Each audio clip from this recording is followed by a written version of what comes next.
मैं इस संस्था के आयोजकों को बधाई देता हूं कि उन्होंने एक मेला जो कभी मिलता नहीं है एकत्र कर दिया निराला सभागार में। हम कहीं हैं, आप कहीं हैं, लेकिन आज हम सब वहाँ हैं जहाँ महाप्राण निराला थे, जहाँ हिंदी साहित्य था, जहाँ काव्य की विधाएं थी। मैं एक बात आज मन से कहने की आशा करता हूँ आपसे, और उसके कहने का भाव यूँ भी हुआ कि इस मंच के जो अध्यक्ष हैं प्रोफेसर दीक्षित जी, वो कहने की बात नहीं है, इस उत्तर प्रदेश के विद्वानों के मंडल के एक अमूल रत्न हैं। आज मैं उनके सामने एक समस्या दे रहा हूं और वो उन्हीं के सामने रखी जा सकती थी। माध्यम संस्था है और आप सब उसके साक्षी हैं। और वो बात ये है कि हिंदी साहित्य एक ऐसे बंटवारे के साथ जी रहा है जिसकी चर्चा हम कभी नहीं करते। इधर 20वीं शताब्दी और 21वीं शताब्दी की साहित्य की चर्चा जहाँ जहाँ भी हुई है, वहाँ पर जिसे कविता स्वीकारा गया है वह कविता नहीं है जिसकी चर्चा हम अक्सर आपस में करते हैं या लेखों में करते हैं। मेरा तात्पर्य है कि जब 20वीं शताब्दी और 21वीं शताब्दी की कविता की चर्चा होती है तो केवल वे कवि लिए जाते हैं, वे रचनाएं ली जाती हैं जो अछंद रचनाएं हैं, मुक्त छंद में लिखी हुई है। कहीं भी अभी आलोचना पत्रिका एक है, बड़ी गंभीर चर्चाएं हो रही हैं, लेकिन आज मैं अपने समाज के बीच में बात कर रहा हूं। जहां तक मेरा प्रश्न है, मैं जब साठोत्तरी आंदोलन कविता का प्रखरता पे था और उसमें एक संकलन आया तो मैंने उसमें अपने वक्तव्य में एक बात कही थी। आज वहीं से बात को मैं शुरू करता हूं। मैंने उसमें कहा था कि कविता फॉर्म भी है, कविता फॉर्म ही नहीं है। और आज जो स्थिति आ गई है, विशेष रूप से तार सप्तक की स्थापना के बाद, वो यह है कि कविता वह है जो कल तक कविता नहीं थी। वैसे मुक्त छंद में लिखना बहुत कठिन है। जैसा निराला जी ने, एक बार हम लोग बैठे थे नारायणगंज में उन्हीं के कमरे में और बात चली तो उन्होंने कहा बहुत कठिन है मुक्त छंद लिखना, नहीं समझ में आया। लेकिन वास्तव में वो कैसी चीज है इसको सामान्य रूप से ग्रहण नहीं किया जा सकता। ये वैसी स्थिति है कि आपको उन्मुक्त खड़ा कर दिया जाए, कितनी चीजें हैं यहाँ से आप कुछ चुन लीजिए, तो आपको कितनी कठिनता होगी। तुकों की बात होगी तो उतनी जल्दी कठिनता नहीं हो। तो ये बात मैं चाहूंगा कि इस पर विद्वान लोग चर्चा करें।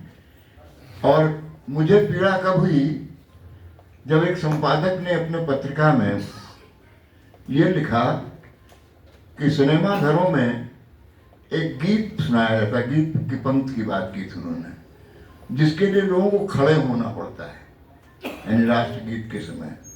और उन्होंने उस पर यह कमेंट किया कि किसी गीत के लिए, किसी कविता के लिए व्यक्ति को खड़े होना पड़े। और मैंने उनको उत्तर लिखा भी था, उन्होंने उत्तर नहीं दिया। और इस प्रसंग का जिक्र मैंने अपने काव्य संकलन की भूमिका में किया है। और ये बात इसलिए मैं उठा रहा हूं कि एक भी जो विभूतियां हैं, जिन चीजों को लेकर के हम काव्य की चर्चा करते हैं, व्याख्या करते हैं, उसमें एक 20वीं शताब्दी की क्या समस्याएं थी, 20वीं शताब्दी में क्या नए बिंब थे, क्या नए उपमान थे, क्या नई स्थितियां थीं जिनकी अभिव्यक्ति कवियों ने की। केवल उन्हीं की चर्चा हुई। मेरे मन में प्रश्न उठा, मैंने गीत भी लिखे, मैंने गज़लें भी लिखी, मैंने मुक्त छंद में लिखे, मेरे कई संकलन हैं जो मुक्त छंद में भी हैं और गीत में भी हैं। कहने का तात्पर्य है कि जो विधा, यानी गीतकार अलग हो गया, नवगीतकार अलग हो गया और कविता अलग हो गई, तो मुझे ऐसा लगता है कि हिंदी को राजनीति के उसी सिद्धांत के रूप में खेदा जा रहा है जिसमें कि ये हिंदू है, ये मुसलमान है, ये ईसाई है, ये इस जाति का है, ये उस जाति का है। जाति और धर्म के वर्गीकरण जो समाज में राजनीति ने किए, वही वर्गीकरण साहित्य के विद्वान कविता के बीच में कर चुके हैं। ये मैंने देखा, मैंने अनुभव किया। मैं उस आंदोलन का भी व्यक्ति रहा हूं जब नई कविता नया नाम दिया गया, तो मैंने उस समय कहा था कि आज की कविता यदि नई है तो कल की फिर होगी क्या। आज की कविता यदि नई है तो कल की फिर होगी क्या। दशमलव सिक्कों की भांति नया शब्द कब तक चलेगा। शब्द वस्त्र के आधार पर काया का नाम बदलो मत। और जगदीश जी वगैरह हमारे साथ में, हम लोग इलाहाबाद में थे तो मुस्कुराते थे। ये कहने का केवल बात मेरी ये थी कि कविता को फॉर्म के रूप में ही स्वीकारा जाए और कविता को कथ्य के रूप में स्वीकारा न जाए। ये वर्गीकरण मेरे ऐसा 95 वर्ष की आयु में जो व्यक्ति है वो स्वीकारने में असमर्थ है। आप स्वीकार करें या कौन करे ये मैं नहीं जानता, लेकिन मैं असमर्थ हूं। आप गजल लिखिए, हाइकू लिखिए, छंद लिखिए, कुछ भी लिखिए आप, लेकिन वो कविता नहीं है। इस तरीके से कह के उसको इग्नोर कर दिया जाए, ये बात पीड़ादायक है। और उसमें क्या हो रहा है कि जितनी पुस्तकें आ रही हैं, जितने ग्रंथ आ रहे हैं, उन ग्रंथों में किसी भी उस व्यक्ति की, उस कवि की चर्चा नहीं है जिसको जनता जानती है। केवल उनकी चर्चा है जिनको उनका वर्ग जानता है। और अगर वर्ग से और जनता के बीच में जो बीच में दह रही है कविता, जो घुट रही है कविता, उसको निकालने का काम कौन करेगा। आलोचक करेगा, कवि करेगा, पाठक करेगा। ये निर्णय आपको करना है। इस सम्मान के युग में मैं और अधिक कुछ नहीं कह सकता। आज मैंने देखा कि जब इतने विद्वानों की सभा है तो बात कहने का मन हुआ और मैंने ये कहना उचित समझा। आपके समक्ष में कह रहा हूं, बात आप असहमत हो सकते हैं, आपको असहमत का पूरा अधिकार है, लेकिन हमारी उपेक्षा का पूरा अधिकार आपको नहीं। ये मेरे कहने का तात्पर्य है। और ऐसा ही नहीं है, मैंने गीत की बात, गीत फॉर्म है, आप कंटेंट की बात करते हैं, फॉर्म की बात करते हैं, तो पोइट्री क्या है। अगर केवल पोइट्री फॉर्म है तो इसके मानी घनाक्षरी और ये पुराने छंद जो आप सुनाए जाते हैं, ये पोइट्री है ही नहीं, ये कविता है ही नहीं। हम संतुष्ट हैं कि हमारी कविता मंचों से सुनी जा रही है, हमारी कविता पत्रिकाओं में छप रही है, हमारी कविता की आप प्रशंसा कर रहे हैं, इसमें तुष्ट हैं। मेरा मतलब व्यक्ति से नहीं है, मेरा मतलब समूचे हिंदी साहित्य के चिंतन से है। निराला के ने दोनों शुरू कर दिया था। निराला ने तो छंद दिया और बात कहां से कहां तक पहुंची।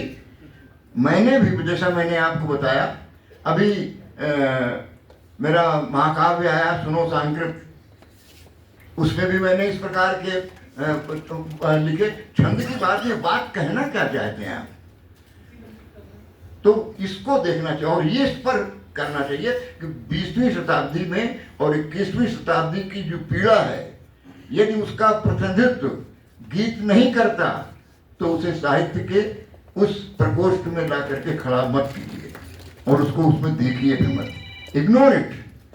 लेकिन अगर कोई छंदकार भी आज के बाद दर्द की बात करता है, आज की पीड़ा की बात करता है, आज के इनकलाब की बात करता है और उसको आप दरगुजार करें, तो मैं मीमांसा नहीं मानता, ये ईर्ष्या मानता हूं। द्वेष मानता हूँ।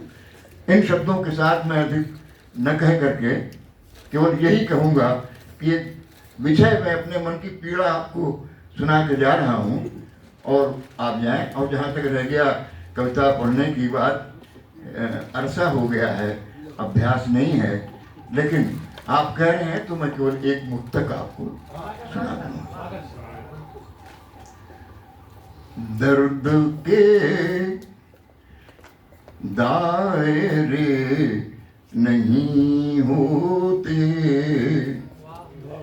दर्द के दायरे नहीं होते, घाव यूं बावरे नहीं होते, दर्द के दायरे नहीं होते, घाव यूं बावरे नहीं होते। प्रश्न उठता है तुम कहाँ होते, प्रश्न उठता है तुम कहाँ होते, हम अगर रावरे नहीं होते। प्रश्न उठता है तुम कहाँ होते, हम अगर रावरे नहीं होते। और एक अंतिम मुक्तक।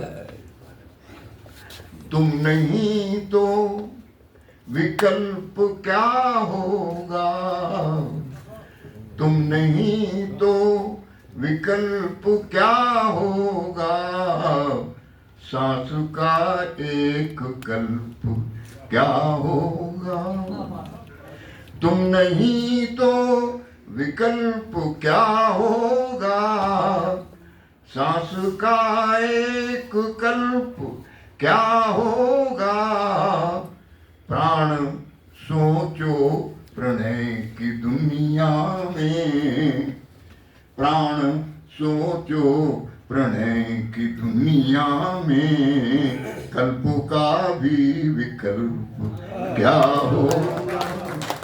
तुम नहीं तो विकल्प क्या होगा, सांस का एक कल्प क्या होगा।